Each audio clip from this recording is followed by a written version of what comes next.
What is up, Pokemon fans? It is Blaiktrout here, and I'm here to give you your Week 1 WPF analysis for the first week. Yeah, so I think I already know that I got a format for how I'm going to do this. We're going to talk about the team that I built and made, talk about how each battle goes and operates, and it'll get even easier from there. So let's move on.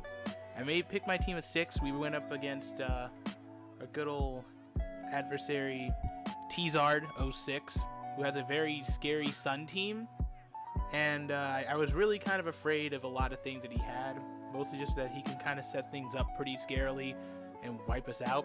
So what I brought was a pretty simple team, a Goodra that I can pretty much set up with weakness policy. I gave it 248 special attack. Most of the stuff that he has is mostly special attack hitting, so I mean, Sap Sipper's great. It kind of shuts down all of its, all of the sleep powder, because I know Exeggutor has it. Any grass type moves that come up my way and hits me, I can switch into. Weakness policy is good because I'm not going to get knocked out by anything that's like a fairy type hit or anything like that, or a dragon type hit, as long as I got the defenses. And the goal is to max this thing up, then to hit with a max Quake and a max Poison, or what do you call it, like a max Ooze, so I can get some quick boosts in special defense and special attack. Our big threat, though, is Duraludon, because that's a Pokemon that's just dangerous. He has G-Max Duraludon. Duraludon kind of runs through my entire team in very scary ways, and it doesn't need to be fast, and odds are he'll probably be countering my idea of a Trick Room team, because what happened next was I gave Comfey the classic Babiri Berry, Floral Healing to heal all my Mons up, Draining Kiss, so I can set off its triage ability, because any type of healing moves have their priority increased by 3, which means it's faster than a Prankster move. And with Trick Room and Ally Switch, I have redirection and speed control. I thought of giving it to 2 Mons. I think I did give it to Porygon 2 last I checked. Yeah, I did, just in case he has anything else. I think he also has like Tailwind on his back, or another Mon that has Trick Room to cancel me out. So I don't think he has an Imprisoned Mon, but I was just checking just in case. I gave mine a physically defensive set so I can take physical hits real well, especially against Charizard in the Sun, especially against Lucario. Foul Play, mostly just to hit the physical attacking Mons, which I think is pretty good, because I mean that does shut down some defensive options that he has. I brought G-Max Grimmsnarl, max attack, max HP, and 60 special defense. Taunt Spirit Break and Darkest Lariat, just because it hits a lot of stuff.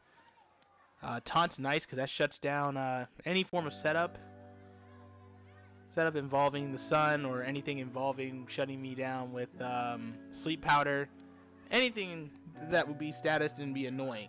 Now with my Milotic, I took the longest time. I built my Milotic with a Walkenberry so it can use Haze, because I was thinking it was going to be like a weakness policy Duraludon, because a weakness policy set is actually very scary, because he could wipe me out with that. So I'll have enough to take a +2 max lightning if it has it, and then my Milotic can just use Haze. And with competitive, if I get hit with anything that's like a dragon or anything like that, I'll get a +2 boost. Muddy Water hits a lot of his fire types. He has 3 fire types, and what the cool thing about it is that he'll most likely bring 2 with his team with my brain power. They can he won't bring both Charizard and Alolan Marowak. If he was very scared of Trick Room, he'd probably bring Alolan Marowak if anything. He also has Recover, just so it can last a little bit longer, and Ice Beam so I can hit other stuff, mostly the grass types, Exeggutor and Shift Tree that he has on his team. I also built Gigalith as just my weather disruptor, and that's what it's made for. It's meant to disrupt weather. It gives me really nice usage. I have I don't know why I'm talking like this. I have Wide Guard just so I can defend myself against certain multi-target moves, of course. Iron Head's good, Rock Slide, Body Press, Rindo Berry so I can take the hits. I probably could have done weakness policy, but Rindo Berry's just really nice. Plus, it's another hard-hitting physical attacker, just something I do need. And I think that's probably every Pokemon I've talked about so far, so now we can move on to the battles. Okay, so this is Game 1, I'm pretty sure. Yeah, it is Game 1. So, looking at his team, he did bring Charizard and good old-fashioned Torkoal like I expected, mostly just probably to shut down my water typing, and he also brought Shift Tree. So I didn't expect Shift Tree at all, though. I know Shift Tree also gets Heat Wave as well. I thought, man, it's probably going to be a special attacker most likely. Lucario, I didn't expect him bringing that, and I thought, oh, Lucario also has Coaching.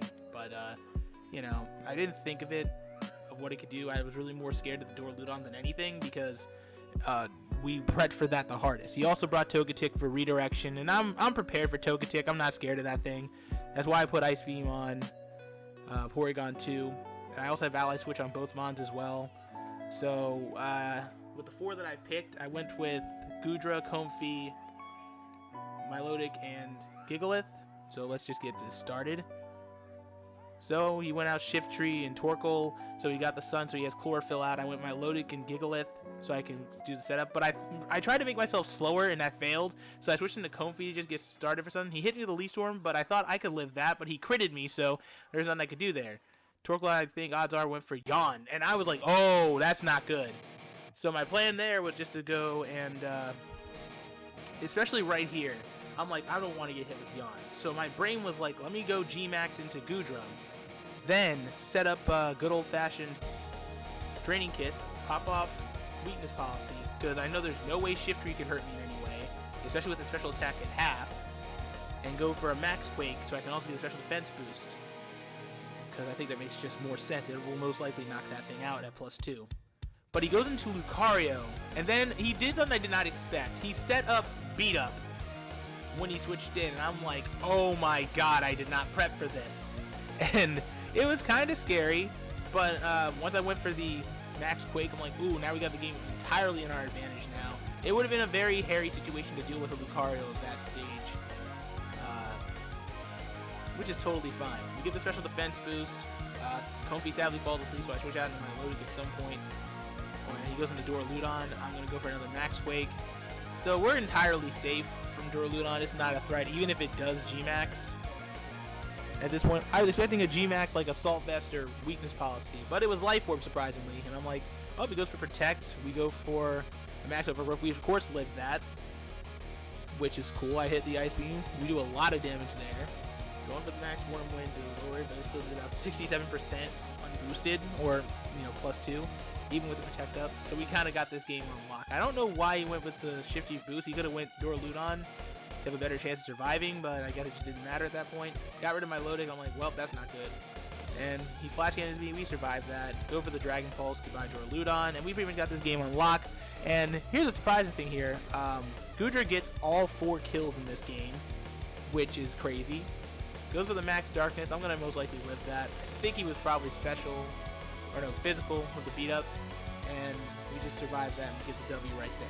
So, you know, quick game. Yeah, all these games are quick, especially because instead of them being like 100-turn battles, they're all at most maybe 10 turns. So this was a really good game. Our Weakness Policy Goodra set is really working in this first game. Totally shook it up. So moving on to the second game, I was actually kind of worried, so I went out Comfey Goodra this time, because I think he has nothing to beat this combination no matter what he brings out. I brought back good old Gigalith again to shut down the Sun. I think I brought Grimmsnarl to this one. So, yeah, that was sort of the plan. I go out into, you know, the usual lead.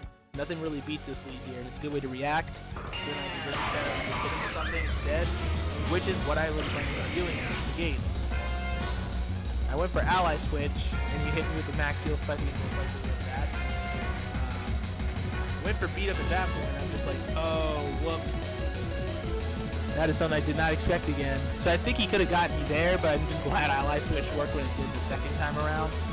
You know, he gets his adjusted boost. We go for the Max Quake and do a lot of damage. Go for Ally Switch again one more time, and he hit me. I think I probably could have just set up that point, but I was kind of scared of him outbeating me in that case. But I should have really thought he did Sunny Day right there. That may have been just his mistake, but then boom, we get rid of it, and now the game is entirely in our hands. He even has Togetic out there. Goodra gets another kill. Goes for Protect. I'm like, alright, that is totally fine. Misses the Leaf Storm. We go for Maxu, get a little bit more boosted power for our last rock. I'm like, alright, cool. So now we go over the rock line, we do a lot of damage to Shiftry. No, we don't. +2 defense. Which is great, actually. So he goes for helping him. Goes for the Leaf Storm once again. Sandstorm and along with Rindo Berry, we lift the crap out of that. Now he's neutered. We go to the Sludge Bomb and knock it out. He goes into, I think, Torkoal in this next one. And look, I'm going to do the token thing. The Duraludon again, but it was the Life Orb Duraludon. Yeah, so, that went for a turn before. We missed. Togetic gets another kill. And Bibbidi Bobbidi Boo, we now have 7, and the last one is on Duraludon. And just didn't give a burn target. We killed. It's chill. Go for Drake, Dragon Pulse, and knock it out. And we win. So, yep, we won 2-0, so that's actually great. Didn't drop a set in that one, and I think that was pretty cool. Goodra got all 8 kills. King. Practically the deadliest Pokemon this week, most likely. So that makes me really happy. Not only that, the Goodra's just a beast, and you really shouldn't underestimate it. Getting into this thing at B tier for 100 points was an absolute steal. And getting Comfey on top just makes my chances of just knocking opponents out this way so much easier. So yeah, good game. That was a really good set. Really happy with how this went. Next week we got Ballhawk, and I'm not looking forward to dealing with anything that he's got. No. So thanks for watching. I know this is short. They're most likely going to be this short, and that's okay. I'll see you guys next week, and have a nice, safe week, and catch you guys later.